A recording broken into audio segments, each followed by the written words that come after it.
വസന്ത് ശ്രീയൊക്കെ നോക്കൂ, ആ ചോദ്യം ഏറ്റവും പ്രധാനമായി അവിടെ നിൽക്കുന്നുണ്ട്. എന്ത് താല്പര്യത്തിന്റെ അടിസ്ഥാനത്തിലാണ് മാധവി ബുച്ചനെ സെബിയുടെ തലപ്പത്തേക്ക് കൊണ്ടുവരുന്നത്? ഇതിൽ ഏറ്റവും രസകരമായ കാര്യം, സെബിയുടെ മേധാവിയാകുന്നതിന് മുൻപ് അദാനിക്കെതിരെ അന്വേഷണം ആവശ്യപ്പെട്ടിട്ടുള്ള ആളാണ് മാധവി ബുച്ച എന്നുള്ളതാണ്. പക്ഷേ ഈ സ്ഥാനത്തേക്ക് വന്നതിന് ശേഷം അവർക്ക് അന്വേഷണവും വേണ്ട. അതിനെ തുടർന്ന് ഹിൻഡൻബർഗ് പോലും ഇങ്ങനൊരു റിപ്പോർട്ട് കൊണ്ടുവരുമ്പോൾ അതൊരു നടപടി പോലും ഉണ്ടാകുന്നില്ല. ഒന്ന്. രണ്ട്, ഇവിടെ ശ്രീ കെ അനിൽകുമാർ ചൂണ്ടിക്കാട്ടിയൊരു കാര്യമുണ്ട്. തെരഞ്ഞെടുപ്പ് റിസൾട്ട് വന്ന 2ാം ദിവസമാണ് രാഹുൽ ഗാന്ധി ഈ കാര്യം സംബന്ധിച്ചൊരു വാർത്താ സമ്മേളനം നടത്തുന്നത്. അതിൽ അദ്ദേഹം വ്യക്തമായി പറയുന്നുണ്ട്, തെരഞ്ഞെടുപ്പിന് മുൻപ് ഏതാനും ദിവസങ്ങൾ അടുപ്പിച്ചാണ് നരേന്ദ്രമോദിയും അമിത്ഷായും ഓഹരി വിപണിയെക്കുറിച്ച്, നിക്ഷേപം നടത്താനൊക്കെ കുറിച്ച് നിരന്തരമായി ഇങ്ങനെ സംസാരിക്കുന്നത്. അതിനുശേഷം എക്സിറ്റ് പോളുകൾ വരുന്നു, BJPക്ക് വലിയ മാർജിൻ പ്രഖ്യാപിക്കപ്പെടുന്നു, തുടർന്ന് ഓഹരി വിപണിയിൽ വലിയ കുതിപ്പ്. ഇതിന്റെ മറവിൽ വിദേശ നിക്ഷേപം അടക്കം ഇവിടെ വന്നിട്ടുണ്ട്. ഈ കണക്കുകളൊക്കെ ആര് ഓഡിറ്റ് ചെയ്തിട്ടുണ്ട്? ശ്രീ വസന്ത ശ്രീയേക്ക. അതിന് പിന്നാലെയാണ് ഇതിന്റെയൊക്കെ തലപ്പത്തിരിക്കുന്ന ആൾ, നേരത്തെ അനിൽകുമാർ പറഞ്ഞതുപോലെ അംബാനിയുടെ അടുക്കളയിൽ വരെ കയറാൻ സ്വാതന്ത്ര്യമുള്ള ആളാണ് എന്നുള്ള റിപ്പോർട്ടുകൾ കൂടി വരുന്നത്. എങ്ങനെ വിശ്വസിക്കും ഇവരെയൊക്കെ നമ്മൾ? നോക്കൂ, എന്റെ സുഹൃത്ത് പ്രിന്റു ഈ ചർച്ചയിൽ ഉടനീളം അദ്ദേഹത്തിന് ഹിൻഡൻബർഗ് എന്നത് അറിയത്തില്ല, അദ്ദേഹം ഹിഡൻബർഗ് എന്നാണ് പറഞ്ഞുകൊണ്ടിരുന്നത്. അതായത് ചില ഹിഡൻ താല്പര്യങ്ങളുള്ള സ്ഥാപനം എന്നാണ് അദ്ദേഹം ഉദ്ദേശിച്ചത്. ശ്രീ പ്രിന്റു, ഈ റിപ്പോർട്ട് വെളിയിൽ വിട്ട സ്ഥാപനമല്ല ഹിഡൻ. നിങ്ങളുടെ മേധാവി ഉണ്ടല്ലോ മിസസ് ബുച്ച്, അവരാണ് ഹിഡൻ ബുച്ച് എന്ന് അവരെ വിളിക്കേണ്ടി വരും. നോക്കൂ, നിങ്ങൾ പറയുന്ന വാദത്തെ അംഗീകരിച്ചാൽ തന്നെ അങ്ങ് പറയുന്നത് ഇന്ത്യൻ ഓഹരി മാർക്കറ്റിനെ എയിം ചെയ്തുകൊണ്ട് ഹിൻഡൻബർഗ് എന്ന് പറയുന്ന ഒരു USA ബേസ്ഡ് ആയിട്ടുള്ള ഷോർട്ട് സെല്ലിംഗ് സ്ഥാപനം, ഞാൻ ആ വാക്കിന് എടുക്കുകയാണ്, അത് വലിയൊരു ഒരു പ്ലാൻഡ് അറ്റാക്ക് ഇന്ത്യൻ മാർക്കറ്റിന് നേരെ നടത്തുന്നു എന്ന് പറയുന്നു. ഈ അറ്റാക്ക് തുടങ്ങിയത് 2023 ജാനുവരി മാസം അവർ പുറത്തുവിടുന്ന അദാനിക്കെതിരായിട്ടുള്ള ഷെൽ കമ്പനികളിലൂടെ അദാനി തങ്ങളുടെ ഓഹരിയുടെ മൂല്യം പെരുപ്പിച്ച് കാണിക്കുന്നു എന്ന റിപ്പോർട്ടിന്മേലാണ്. അന്ന് അങ്ങ് പറയുന്നത് പോലെ ലക്ഷം കോടിയുടെ നഷ്ടം ഇന്ത്യൻ മാർക്കറ്റിൽ ഉണ്ടായി. പക്ഷേ അദാനി എന്റർപ്രൈസസും അദാനി കോൾ കമ്പനിയും അദാനിയുമായി ബന്ധപ്പെട്ട കമ്പനികളുടെ അല്ലാതെ ഏതെങ്കിലും ഒരു ഷെയർ മാർക്കറ്റിന്റെ മൊട്ടുസൂചി വിൽക്കുന്ന കമ്പനിയുടെ എങ്കിലും മാർക്കറ്റ് വാല്യൂ അന്ന് ഇടിഞ്ഞിട്ടുണ്ടോ? ഇടിഞ്ഞിട്ടില്ല. ഇനി രണ്ട്, ഇതുമായി ബന്ധപ്പെട്ട് സെബി അന്ന് അന്വേഷണം പ്രഖ്യാപിക്കുന്നു. 1 വർഷത്തിലേറെയായി എവിടെയാണ് സെബിയുടെ അന്വേഷണ റിപ്പോർട്ട് നിലവിലുള്ളത്? നിങ്ങളുടെ മേശപ്പുറത്തുണ്ടോ? സുപ്രീം കോടതിയിൽ സമർപ്പിച്ചിട്ടുണ്ടോ? ഇനി അതും പോട്ടെ, നിങ്ങൾ അന്വേഷിക്കണ്ട, കണ്ടുപിടിച്ചില്ല എന്നിരിക്കട്ടെ. നിങ്ങൾ പറയുന്നു, ഇതാ നോക്കൂ, മിസസ് ബുച്ചിന് അങ്ങനെ ഒരു ഇത് നടത്തിക്കൂടെ, ഇൻവെസ്റ്റ്മെന്റ് നടത്തിക്കൂടെ? നടത്താം, യാതൊരു പ്രശ്നവുമില്ല. പക്ഷേ ഇത്തരത്തിലൊരു ആരോപണം ഉയർന്നു വരുന്നു, അതിന്മേൽ സെബി അന്വേഷണം പ്രഖ്യാപിക്കുന്നു. മാധവി ബുച്ചൻ അങ്ങനെ ഇൻവെസ്റ്റ്മെന്റ് നടത്താൻ പറ്റില്ല. അത് സെബി ആക്ട്, അത് ഞാൻ ആദ്യം വായിച്ചത്, സെബി ആക്ട് 1992 അതിന് വിരുദ്ധമാണ്. അല്ലല്ല അസിത, അതിലൊരു ടെക്നിക്കൽ എറർ ഉണ്ട്. എന്താണെന്ന് അറിയാമോ? ഇവർക്ക് അത് പോസിബിൾ ആണ്. അവര് സെബി ലൈഫ് ടൈം മെമ്പർ ആയ ശേഷമാണ് അവരത് ഭർത്താവിന്റെ പേരിലേക്ക് മാറ്റുന്നത്. അതുകൊണ്ട് ടെക്നിക്കലി അവർക്കത് പറഞ്ഞു നിൽക്കാൻ, ഞാൻ പറഞ്ഞ അങ്ങനെ പറഞ്ഞു നിന്നാൽ പോലും സെബി അന്വേഷണം പ്രഖ്യാപിക്കുന്നു.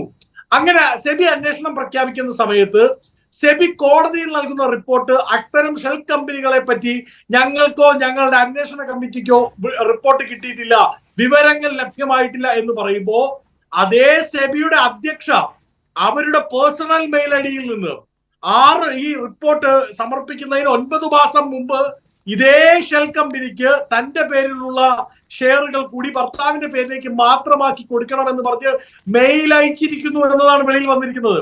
നിങ്ങളുടെ മിസസ് ബുച്ച് ഉണ്ടല്ലോ, അവർ അത്രമാത്രം സുതാര്യമായി കാര്യങ്ങൾ കൈകാര്യം ചെയ്യുന്നവരായിരുന്നെങ്കിൽ എന്തുകൊണ്ടാണ് അന്ന് അവരൊരു വിസിൽ ബ്ലോവറായി മുമ്പോട്ട് വരാഞ്ഞത്?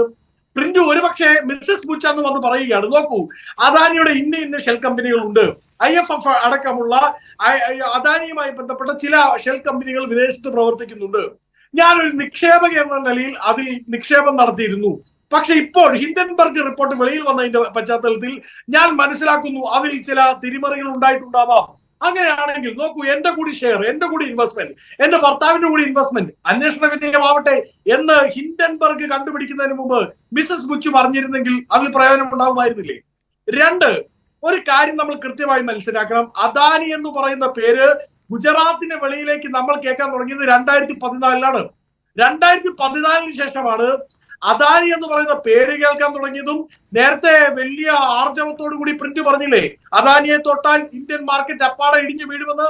അങ്ങനെ ഇന്ത്യൻ മാർക്കറ്റിൽ വലിയ സ്വാധീനം ചെലുത്തുന്ന ശക്തിയായി, ഷെയർ ഹോൾഡറായി അദാനിയും അദാനിയുടെ കമ്പനിയും മാറിയത് നരേന്ദ്രമോദി ഇന്ത്യയുടെ പ്രധാനമന്ത്രി ആയതിനു ശേഷമാണ്.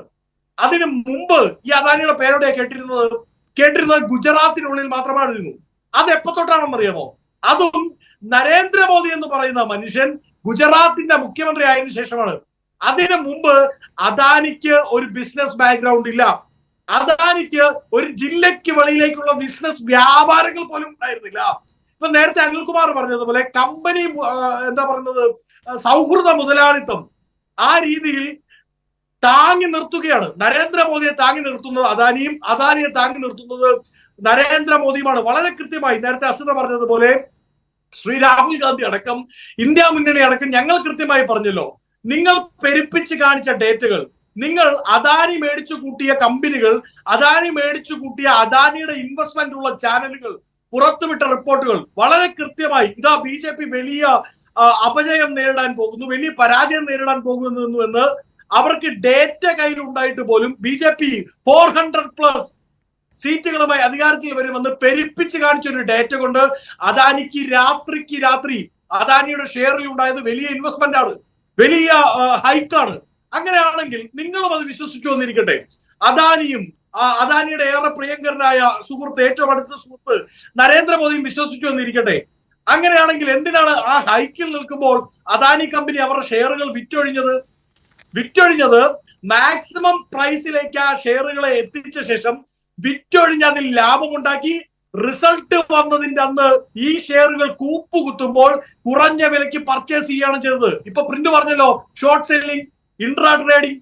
ഈ ഹിൻഡൻബർഗിനെതിരെ നിങ്ങൾ ആരോപിക്കുന്ന ഇതേ പണി ഇന്ത്യയുടെ ഏറ്റവും പ്രധാനപ്പെട്ട, ലോകത്തിലെ ഏറ്റവും വലിയ ഒരു ഇലക്ഷൻ മാമ്പാങ്കത്തെ ഉപയോഗപ്പെടുത്തിക്കൊണ്ട് 40 ലക്ഷം കോടി രൂപയുടെ അഴിമതി നടത്തിയവരാണ് നിങ്ങൾ.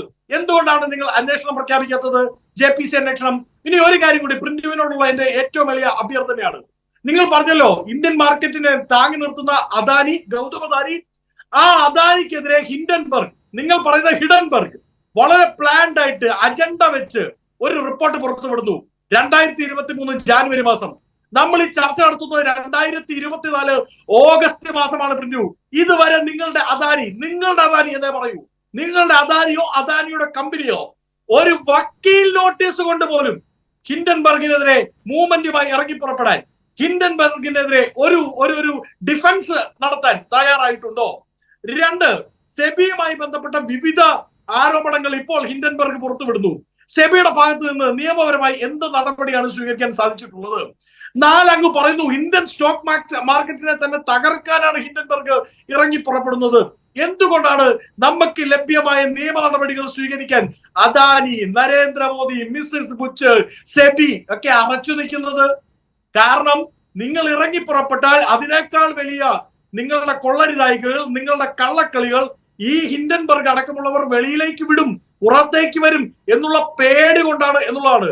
സെക്യൂരിറ്റി എക്സ്ചേഞ്ച് മാർക്കറ്റിലെ, ഷെയർ മാർക്കറ്റിലെ കാട്ടുകള്ളനാണ് അദാനി.